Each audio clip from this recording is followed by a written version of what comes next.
Hi everyone! From ancient untranslated languages to treasure troves of stone soldiers, here are 10 of the most mysterious archaeological discoveries ever found on Earth.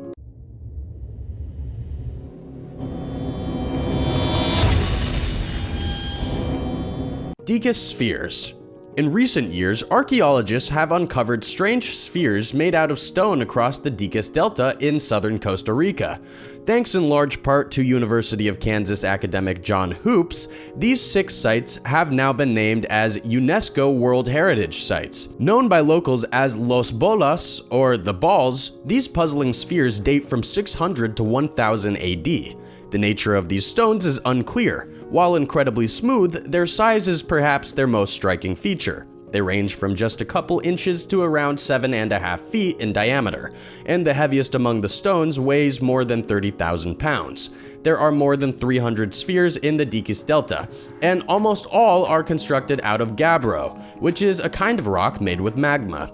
Some of these spheres have images carved into their surfaces. However, these images haven't helped researchers discover all that much. Even after a lot of evaluation, some think that the stones were used for astronomical purposes, and because their creators were demolished after the Spanish conquest, the stone's actual purpose will likely stay forever hidden. Cochno Stone. If it seemed like the last set of stones discussed were neat, a giant slab of stone recently excavated and promptly returned back to the ground for protection from vandals in Glasgow might up the ante even further. This stone, referred to as the Cochno Stone, is more than 40 feet long and 25 feet wide and is estimated to be around 5,000 years old. However, the Cochno Stone's size and age are not its most intriguing features. Written on its face are spiraling ornaments, called cup and ring marks by archaeologists. The oldest examples of these marks comes from the Fertile Crescent and India. While locals have known about the stone and its drawings since the 19th century, researchers are interested in the stone because its drawings comprise some of the best examples of cup and ring marks in all of Europe. That is precisely why archaeologists are taking so much care to keep this prehistoric treasure safe. It has been vandalized before, so with its reburial, they hope to protect it as well as possible. And now for number 8. But first, be sure to subscribe if you are new here. Nazca Lines. From the ground, the Nazca Lines may not seem to be much. In fact, all the Nazca did on the ground was separate the red pebbles from the earth to reveal the differently colored dirt underneath. That is why the lines were not truly seen as something special until commercial aircraft spotted them from above in the 20s and 30s.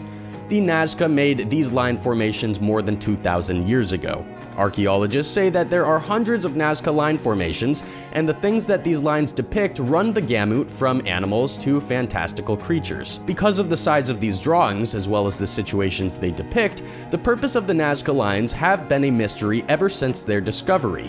How could these ancients have built something so magnificent in scope? Indeed, some have gone so far as to suggest that the lines must have been made by aliens who could evaluate the drawings from above. However, most researchers now maintain that these lines were actually pathways that the Nazca would navigate during their sacred rituals. However, given that the Nazca are gone for good, we may never know. The disappearance of Sanchin Dui. Our former discoveries were uncovered either by trained archaeologists or by planes from above, but not every significant discovery requires such ornate methods for their discovery. In 1929, a Sichuan man trying to fix a sewage ditch found an enormous assortment of stone and jade artifacts. Then, in 1986, archaeologists found even more troves in the very same area which featured bronze creations and elephant tusks. Only then was the significance of the Sichuan man's original discovery understood. Where did these artifacts come from?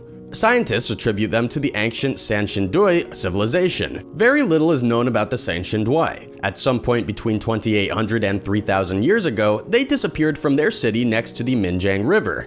In fact, many archaeologists think that they disbanded of their own accord. But why did they leave? And why would they fill these pits with so much treasure before going? New studies indicate that a giant earthquake may have caused landslides to dam up the Minjiang River, forcing it to run to a different place, leading the Sanchin Dui away in turn. While speculative, it is a better theory than flood or war. Until more evidence arises, the earthquake explanation is the best we've got. Katcha Bead. Given their lack of technology, gigantic structures built by ancients amaze us. How could they have built this, we ask?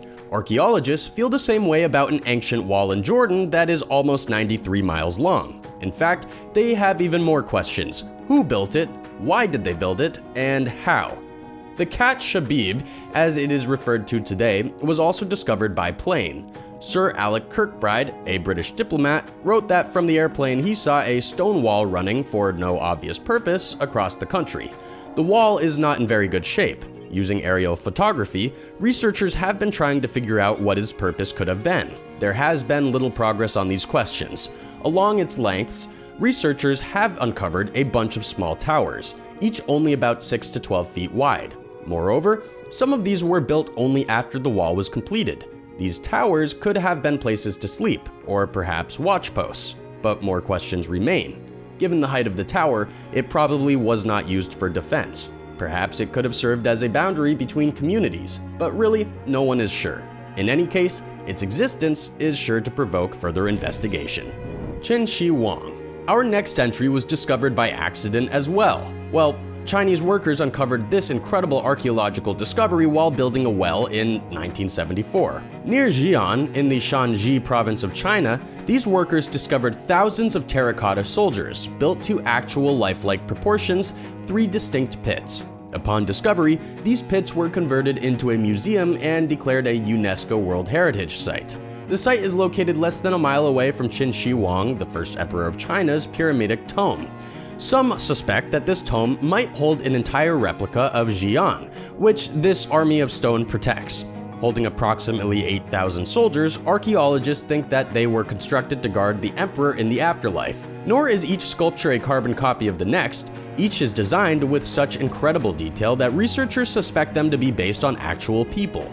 Mysteriously, the soldiers faced towards land already conquered by Qin Shi Huang, and not towards lands waiting to be conquered. It is unclear why he did this, but perhaps he thought that there were threats lurking in places in which he already had some control. Takhtirostam. Although you wouldn't suspect so, Afghanistan was actually a Buddhist hub for many years before it was a predominantly Islamic state. Although most centers for Buddhist worship have been destroyed, the Takhtirostam remains standing as a relic of Afghanistan's pre-Islamic past. The Takhtirostam is a stupa, or a shrine for Buddhist worship and meditation, but it is distinguished from other stupas by its construction. It is carved into the earth rather than built above it.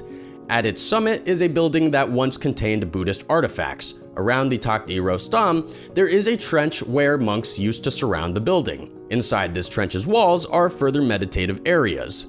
Why was this building carved into the ground rather than constructed above it? It could have been for protection. It is harder to invade something that passes by your eyes, but it is more likely that it was done out of necessity, given Afghanistan's climate. While lacking the glamour typically associated with stupas, the fact that this building is carved directly into the ground is compelling all on its own. Gobekli Tepe. Most archaeologists used to think that humanity first settled into cities and then built temples around 8000 BC. But in 1994, they discovered the Gobekli Tepe in the Turkish countryside, and these theories were thrown into disarray. If cities came before temples, then how can we make sense of the Gobekli Tepe, which dates back to before 10,000 BC and seems clearly to be a place of worship? The tepe contains gigantic pillars of stone, into which are carved depictions of animals. Some researchers suggest that ancient peoples would likely have taken this location as a place of relaxation and chosen it, due to its relatively easygoing climate, to be the world's first cathedral. Its discoverer, Klaus Schmidt, also suggests that it could have been an important location to venerate the deceased, and that the animal carvings might have been intended as protection for the dead. However, those who built the Gobekli Tepe would have to have been nomadic hunters. Agriculture arrived onto humanity's scene 500 years later. This suggests that temples might have come before cities and not the other way around, a truly radical reconceptualization of the history of humanity. The Copper Scroll Treasure. At the site of Khirbet Qumran near the West Bank, archaeologists found the Dead Sea Scrolls 70 years ago. These scrolls are important due to their biblical significance and contain information critical to our understanding of the history of Judaism. However, even if you are not religious, you may want to pay attention. One of the scrolls, referred to as the Copper Scroll, has instructions leading to the location of secret treasure. The scroll chronicles the treasure in interesting ways. If you go looking for this treasure, you may find 77 tables of gold, and their gold was from the walls of the Garden of Eden, and they radiated like the radiance of the sun and moon. Most people think that the treasure described by this scroll was that of the Second Jewish Temple. However, there are other theories. It could have belonged to the Qumran Society, or to the First Temple, or to no one at all. Maybe it was a hoax all along, and indeed, no one has located the treasure described in the Copper Scroll. However, if it's still out there, then whoever finds it is pretty lucky. Voynich manuscript. It is not uncommon to find a book written in a different language. In that case, hopefully you just find someone who can help you translate. But what if no one speaks the language any longer? Or, even more mysteriously, what if no one even knows what language it could be? That is the situation with respect to the much scrutinized Voynich manuscript, discovered in 1912. Most think that this book was written in the 1400s. For 250 pages, the book goes on in a language that no one knows. If the language is indecipherable, the pictures are no help. They range from zodiac symbols to female nudes to medicinal drawings. Although some have been able to make sense of single words or the occasional picture, there is still no one who can read the book. There is no settled theory as to the manuscript's nature. Some think that the entire book is just a hoax, but others think that we have just not found yet how to translate its language.